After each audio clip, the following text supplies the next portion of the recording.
In this section, we are going to be digging into acids and bases, looking at how to name and write the formulas for common acids and bases and figuring out if they are strong or weak.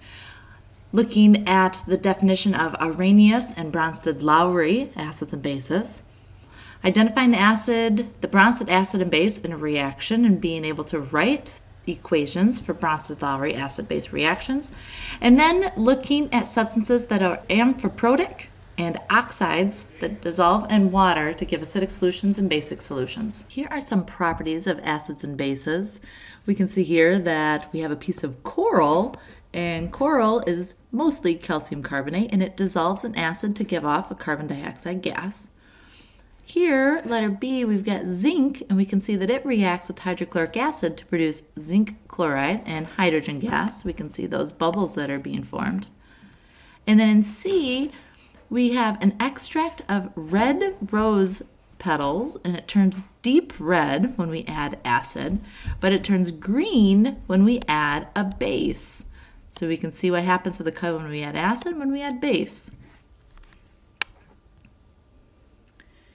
Here are some common acids and bases, and it's going to be important for you to be able to recognize strong acids, strong bases, weak acids, and weak bases. And if it's a strong acid, it's going to be a strong electrolyte. Also, strong base is a strong electrolyte.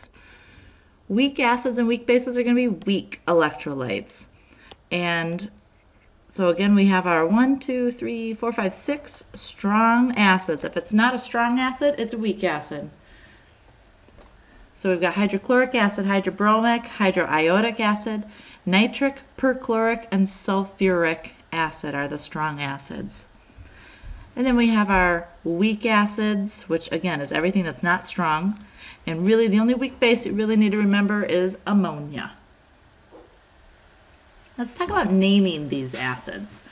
So if I have a binary acid consists of hydrogen and one other element. Okay, the most common binary acids contain a halogen. Remember the halogens is everybody in my fluorine, bromine, iodine family. And the acid name begins with the prefix hydro. And then it's followed by the base name of the anion, and then the suffix -ic and then acid.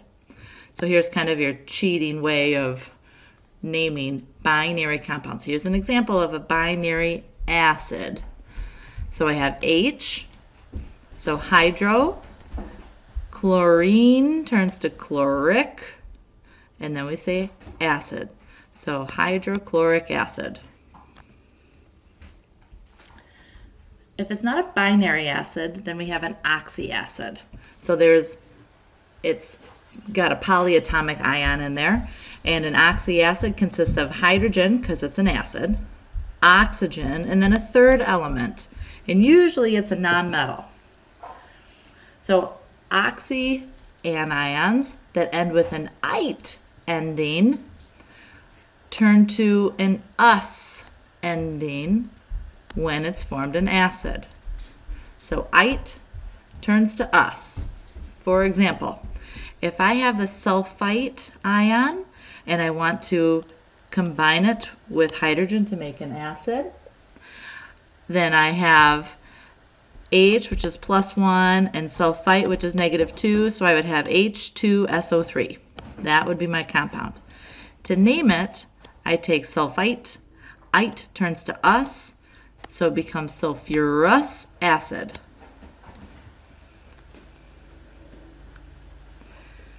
Now, if I have a polyatomic ion ending that ends in ate, ate turns to -ic.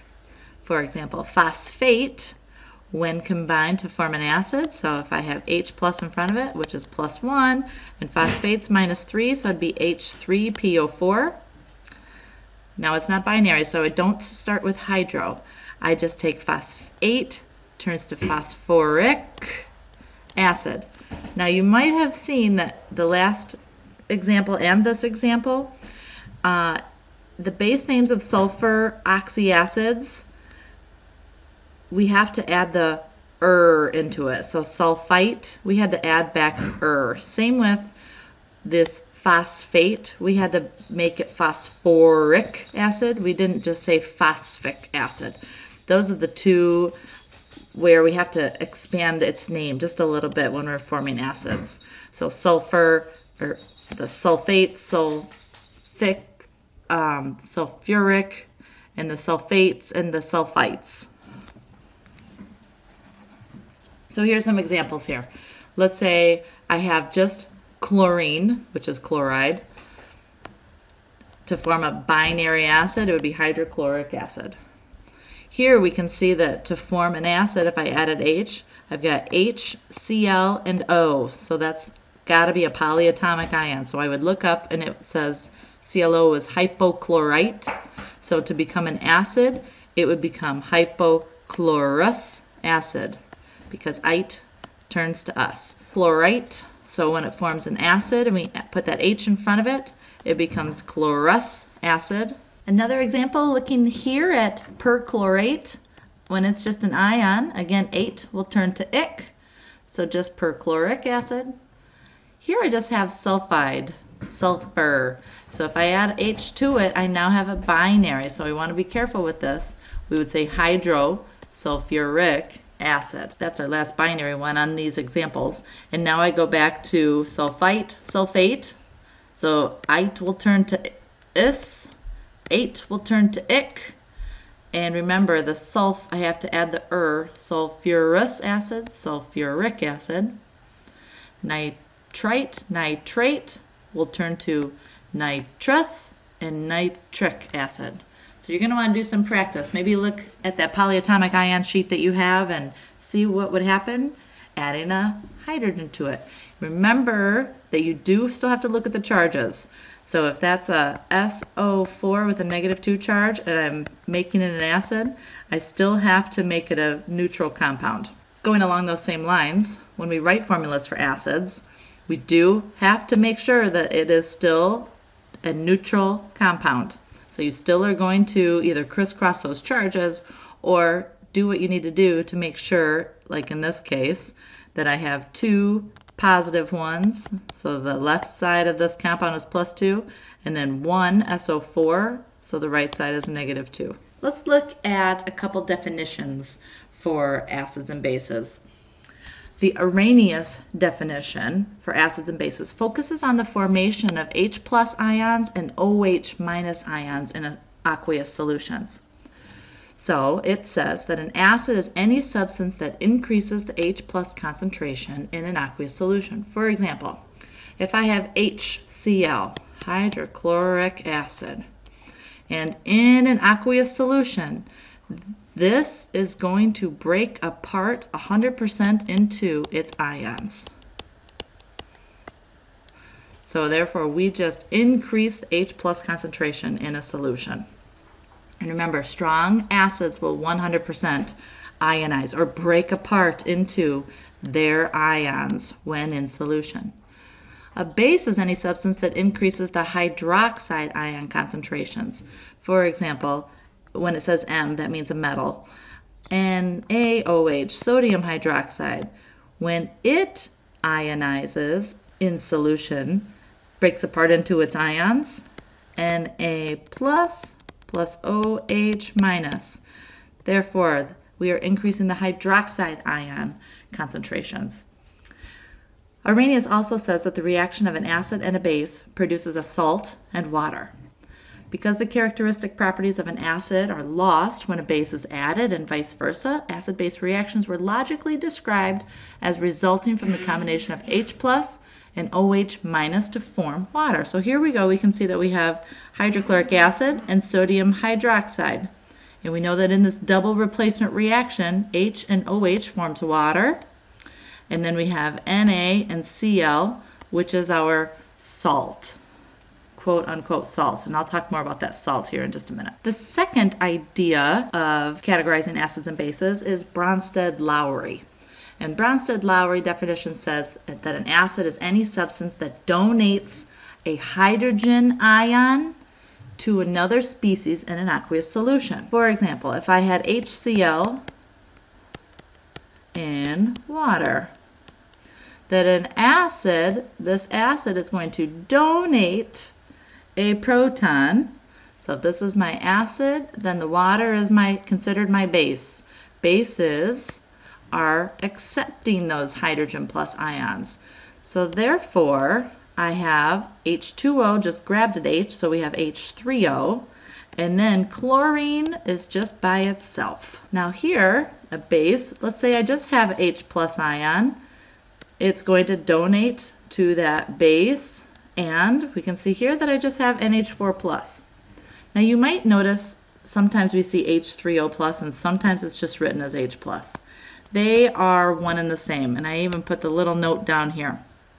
H3O plus versus H plus is the formula for the hydronium ion is H3O plus, and it's a fairly accurate description, will usually be used to represent the hydrogen ion in solution. So, same thing, we can use either or. Now, an acid-base reaction involves the transfer of a proton from an acid to a base to form a new acid and a new base. How do we know what's going to happen? Well, what I like to do, let's look at the hydrochloric acid example. Hydrochloric acid, so we know that the acid is going to be a proton donor. And how do we know which, well, let's say you didn't know, HCl versus H2O, who's the acid? I like to look at the other side of the equation and go, well, who's its pair? Well, HCl and Cl are very similar to one another, but one has one more hydrogen. And who has one more hydrogen? This guy on the left, right? And the guy that has one more hydrogen is the acid. So therefore, its match or its pair on the other side is the conjugate base. That looks super sloppy. Then, if this is the acid, that means on the left-hand side of the equation, the other reactant is the base. And yes, water can be a base or an acid. We'll talk about that in a second too. And so I want to look at water. Who's its match? Oh, it's the H3O plus. What's the difference between H2O and H3O? Well, H3O has one more hydrogen, which makes it the acid. So it's the conjugate acid. Now on the left side of the arrow, the reactants are always either an acid or a base. And on the right side, we call them the conjugate acid or the conjugate base. We need to do some more practice. Now, here we have a weak acid and a weak base. So what's going to happen here?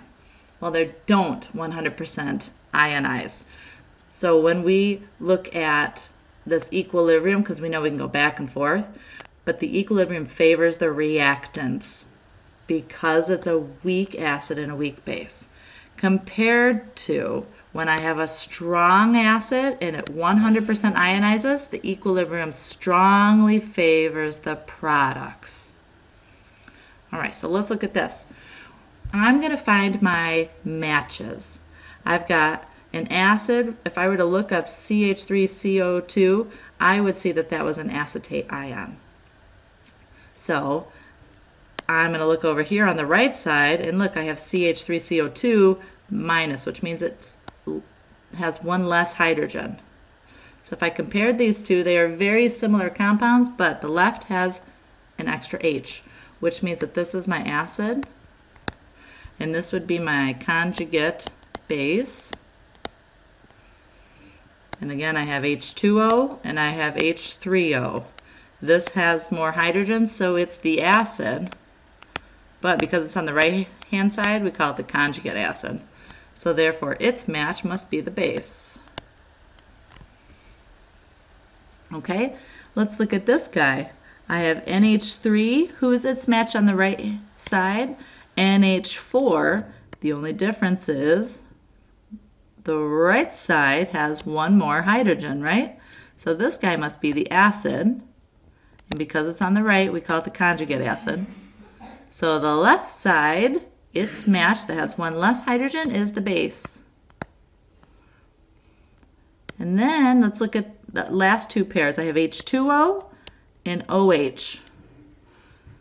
So the only difference is the H2O has one more hydrogen, So it must be the acid, and therefore the right side that has one less hydrogen must be the base. Again, when we have weak acids and weak bases, equilibrium favors the reactants.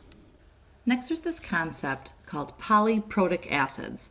And we can have monoprotic, diprotic, or triprotic acids. All this means is that monoprotic means that I have one acidic hydrogen. How do I have one? Well, for example, hydrochloric acid, we know that chlorine forms a -1 ion, and H is always +1, so there's going to be one H and one Cl. So because of this anion, that makes this acid be monoprotic.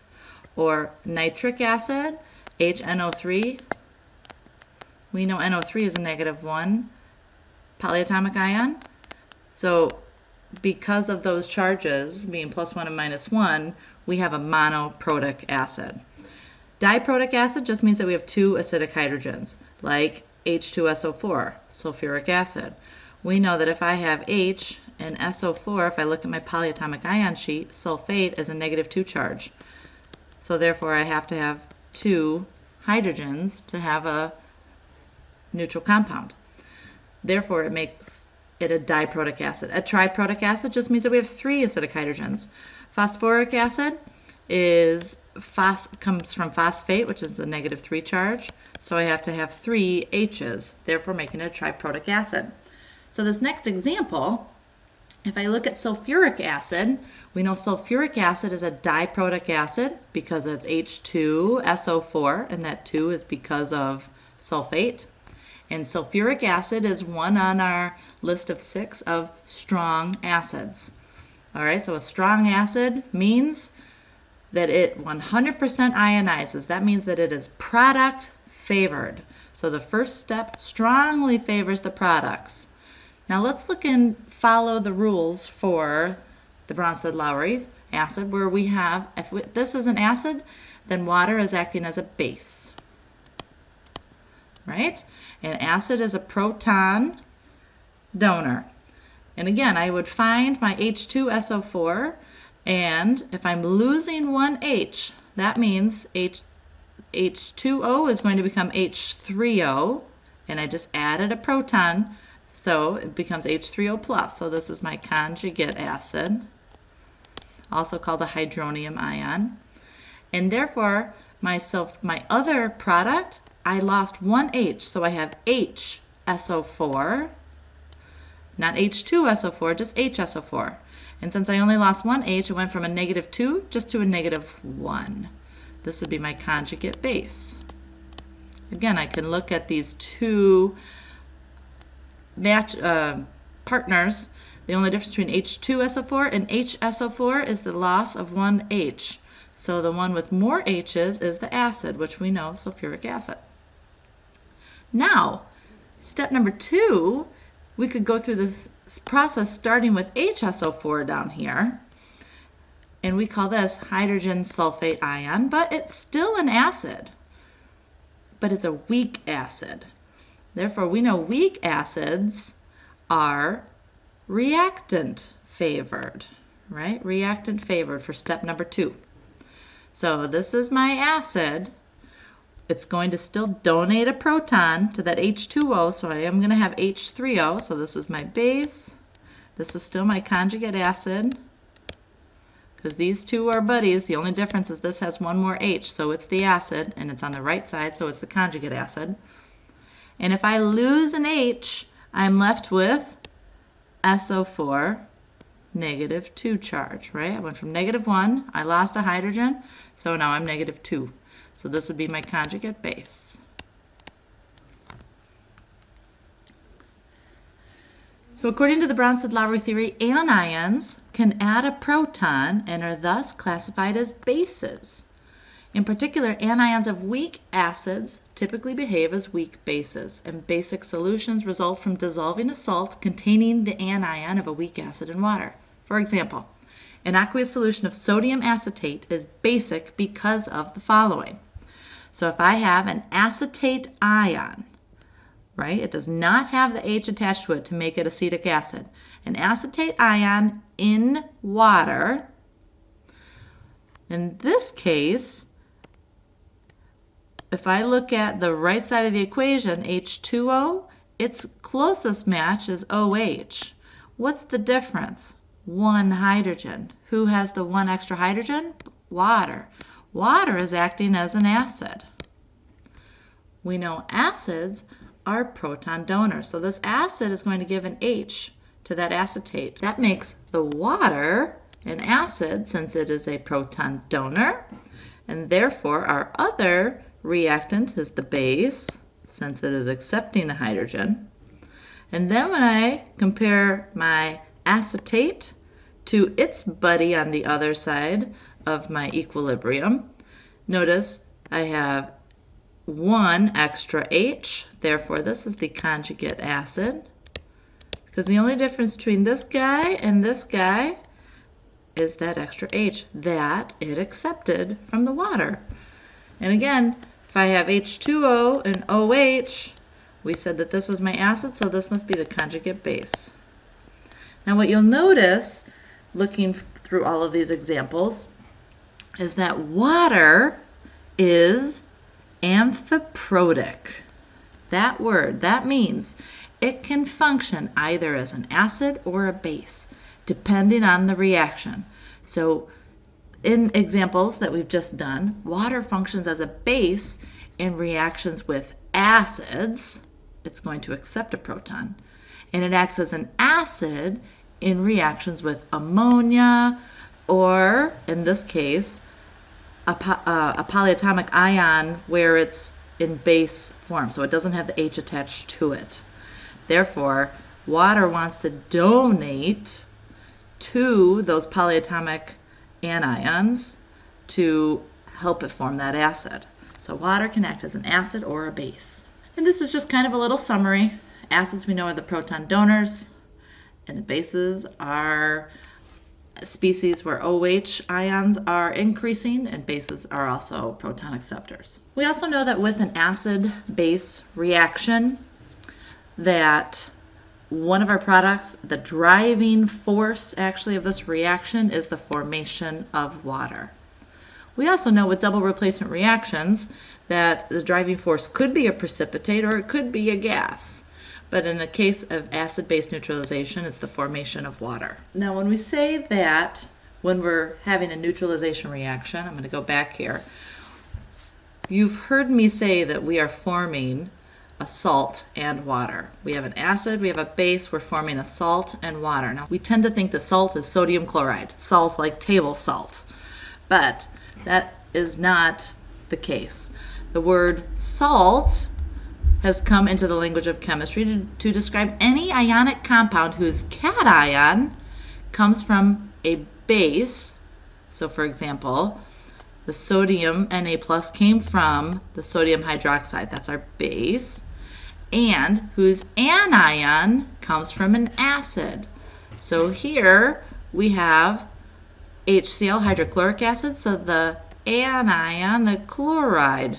So yes, in this case we have NaCl, that's our salt.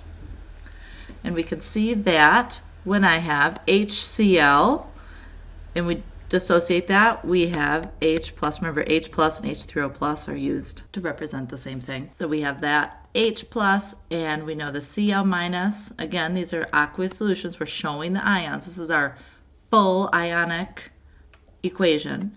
Our Na plus and our OH minus.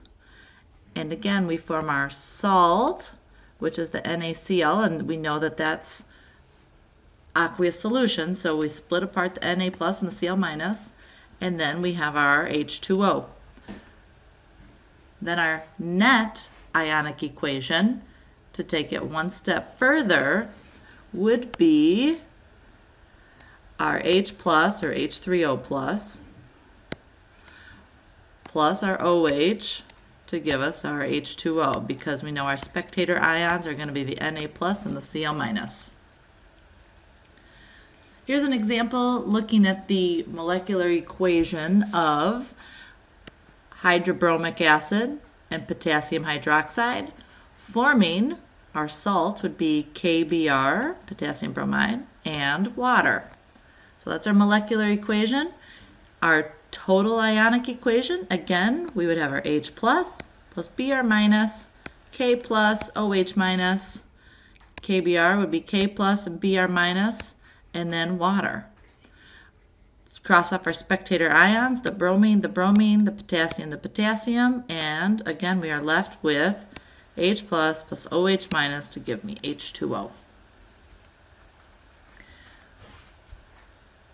When I have weak acids and strong bases, for example, weak acid is this acetic acid plus sodium hydroxide.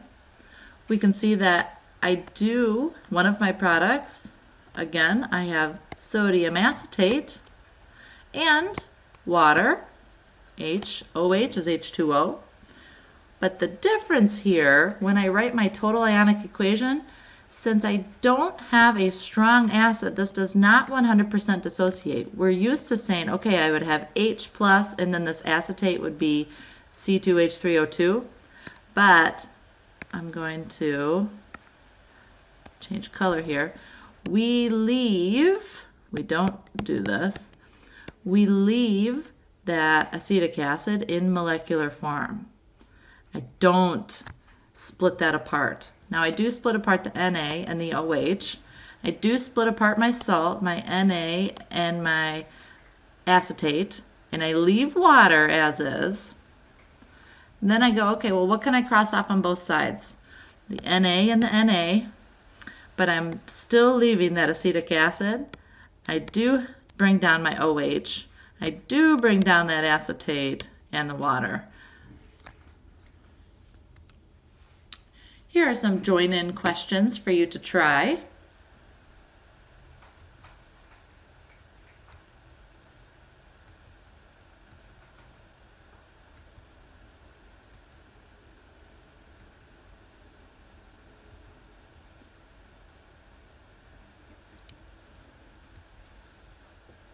Check your answer on this one. Notice that it says we have cyanide, Cn. It accepts a proton from water, so I have water plus Cn to form HCN and OH. Is Cn minus a Bronsted acid or base? So remember, I'm going to find Cn minus, and who's its buddy on the other side? That would be HCN. And then I would ask myself, well, who has more H's? The right or the left? This guy does. So this, since it's on the right, it's got to be the conjugate. And because it has more H's, it's the acid. So therefore, the Cn minus must be the base. And therefore, water is acting as the acid, because if I look at water's buddy on the other side, OH minus versus H2O, OH minus has less hydrogens. So it must be the conjugate base, which makes sense because we know this is the acid, so its partner's got to be the base. And if Cn minus was our base, H2O was acting as the acid since it donated a proton. So that's our acid. How about this one where you write a balanced equation for H3PO4, phosphoric acid, donated a proton to water to form dihydrogen phosphate. And then I check to see who was buddies on the left side and the right side. So I've got H3PO4 versus H2PO4. Obviously the one on the left has more H's, so it's my acid. The one on the right would be the conjugate base. Looking at water, H2O versus H3O. This guy has more protons, so it's my conjugate acid. Therefore, this guy is my base. And the last one, why don't you take a second, try to write the net ionic equation showing the dihydrogen phosphate ion acting as a Bronsted acid with water. Write another net ionic equation showing the dihydrogen phosphate acting as a base in a reaction with water. Let's see how you did. Acting as an acid, again, so we have H2PO4 minus for both of these with water. If it's acting as an acid, it's going to be a proton donor. So one product would be H3O plus. And then the other product is going to be one less hydrogen, so HPO4 instead of H2PO4. Instead of a minus, it's going to be a -2 charge. When it's acting as a base, it's going to be a proton acceptor. So water will donate a proton, making it H3PO4 as a product. And then since water lost one, it would be OH minus. Now this next little video clip, it's about 3 minutes. It covers the part of the book where it talks about oxides of nonmetals and metals. And so if you want to take a second to listen to this to help with some clarifications. You might find it surprising that a compound does not necessarily have to contain hydrogen to form an acidic solution in water. Nonmetal oxides, such as the ones that you see in these models, react with water to form acidic solutions. These are referred to as acidic oxides. Whereas nonmetal oxides produce acidic solutions, metal oxides are known to produce basic solutions. In this presentation, we will look at a few examples of these reactions. Sulfuric acid is produced from the reaction of sulfur trioxide and water, and it is produced on an enormous scale. In the United States alone, 40 to 50 metric tons of sulfuric acid is produced per year. It is used in the production of many products. One particularly common reaction is that of sulfuric acid with calcium oxide. This reaction produces calcium sulfate, which is used to make wallboard. This is also known as drywall or gypsum board. The production of sulfuric acid starts with the combustion of sulfur. Using a catalyst to speed up the reaction, the sulfur dioxide is further reacted with oxygen to produce sulfur trioxide. This non-metal oxide reacts readily with water to form sulfuric acid. Concentrated sulfuric acid is over 98% H2SO4 by mass. In other words, the reaction of equal moles of SO3 in water produces nearly pure H2SO4. There are other examples of nonmetal oxide reactions with water that you may be more familiar with. We all know that dissolved carbon dioxide is the gas responsible for the fizz in carbonated drinks. But it also reacts slightly with water to produce carbonic acid, H2CO3. Carbonic acid partially dissociates to form bicarbonate ions and hydronium ions. Since carbon dioxide is present in our atmosphere, we also expect the same reaction to occur in air. And in fact it does, making rainwater slightly acidic. Unfortunately, the same reactions that allow for the production of useful chemicals or tasty beverages are also known for causing environmental harm. Just like carbon dioxide, other nonmetal oxides can form acids in our atmosphere. Sulfur dioxide is released along with carbon dioxide in the combustion of coal. Nitrogen oxides are formed in a car's engine. If these oxides are allowed into the air, they can further increase the acidity of rainwater. This results in acid rain. I've spent a fair amount of time on nonmetal oxides. Let's turn our attention to metal oxides, which can react with water to form basic solutions. These reactions only occur if a metal oxide dissolves appreciably in water. This limits the reaction to predominantly group 1A and group 2A metal oxides. One common example of the reaction is seen with calcium oxide, also known as lime. Calcium oxide reacts with water to form calcium hydroxide. Although not a particularly water-soluble compound, it's widely used in industry because it's easy to make and it's inexpensive. This next section is looking at gas-forming reactions and being able to identify common reactions in which a gas is formed and write equations for these reactions. So not all reactions will form a solid precipitate, liquid water, or aqueous products. And we know that aqueous products are products that are soluble. The solid products are insoluble, and we've been looking at liquid water products. But many reactions produce a gas phase product, and that is another driving force for a double replacement reaction. In this case, though, we have an extra product. We can see that a gas is formed. For example, in the classic baking soda and vinegar balloon experiment, I have acetic acid or vinegar, sodium bicarbonate, which is our baking soda, and we can see here that sodium, so acetic acid is HC2H3O2. So see where it says H4? One of those H's we can put up in the front here so we can see this a little bit better. So we have H and then acetate. So one product will be sodium acetate, which is right here. And then we have that bicarbonate anion with the hydrogen. We can see that the products they're forming, see that CO3 is going to form CO2, carbon dioxide. And then we have one of those O's coming to join with those H's to form water. And this carbon dioxide, the gas that's formed, we could actually collect in a balloon to measure. Let's look at another example. We can dissolve limestone in vinegar, this calcium carbonate.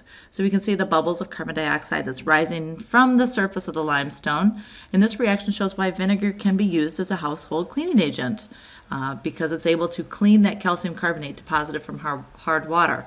And we can see here that I have the calcium carbonate here, and I've got my acetic acid, again, HC2H3O2 is another way to write it. So we can see that the calcium and the acetate would join, the calcium acetate, and then I'm also left with carbon dioxide and water. And again, we could collect that carbon dioxide. The net ionic equation for this reaction is a little bit different than what we would be used to, though, because we know acetic acid is a weak acid, so it's not going to 100% dissociate. Remember, when we write that net ionic equation, we don't break apart the H, the hydrogen, from the acetate. And the calcium carbonate is in solid form here. It's not aqueous. We only split apart aqueous, so we leave it as is. Now, our products, here we have an aqueous solution, and if we were to look, it is soluble, right? So we would split apart our calcium and our acetate ions, but we don't split apart our water and we don't split apart our gas. Here are some gas-forming reactions that we can look at. If I have a metal carbonate or a hydrogen carbonate, so we can see here's my metal carbonate, sodium carbonate, plus an acid, it can yield a metal salt, so sodium chloride would be my metal salt, carbon dioxide and water. So carbonate, starting with a carbonate, I'm going to end up with carbon dioxide and water plus whatever that salt is. Now if I have a metal sulfide, like sodium sulfide, then my product will be hydrogen sulfide gas. That's that rotten egg smell, plus the metal salt, the sodium and the chlorine in this case. I could have a metal sulfite, so sodium sulfite, and with that I would have the product of sulfur dioxide gas. I could also have an ammonium salt plus a strong base, and then I would produce ammonia gas in liquid water. This kind of just shows us some problem-solving tips, what I was just showing you.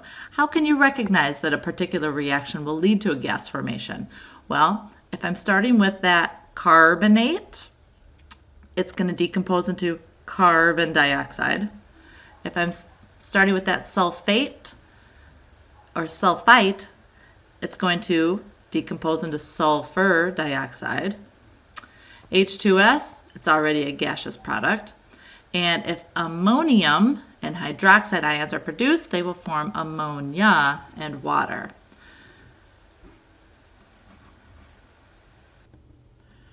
Here's an example looking at the product formed in this reaction is carbonic acid.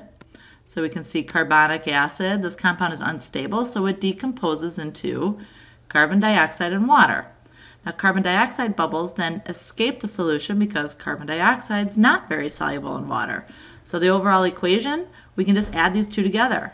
Calcium carbonate and plus hydrochloric acid will yield calcium chloride. We know that CO3 is going to give us CO2 gas and water. Some examples of gas-producing reactions are the mining of copper sulfide ores by reacting them with sulfuric acid. As we can see here, we've got our copper sulfide plus the sulfuric acid. And we can see it produces that H2S, hydrogen sulfide gas, and copper sulfate. But environmentalist groups and industrial groups are always kind of butting heads here because they're arguing against this use of acid mining because acid wastewater can leak into the environment and cause damage to local water systems. As you can see here in this river, our acid that was used for mining, we can see we had some leak into the environment, and you can now see this rusty color in the rivers, creating a little environmental issue as it reacts with other things that are in the environment.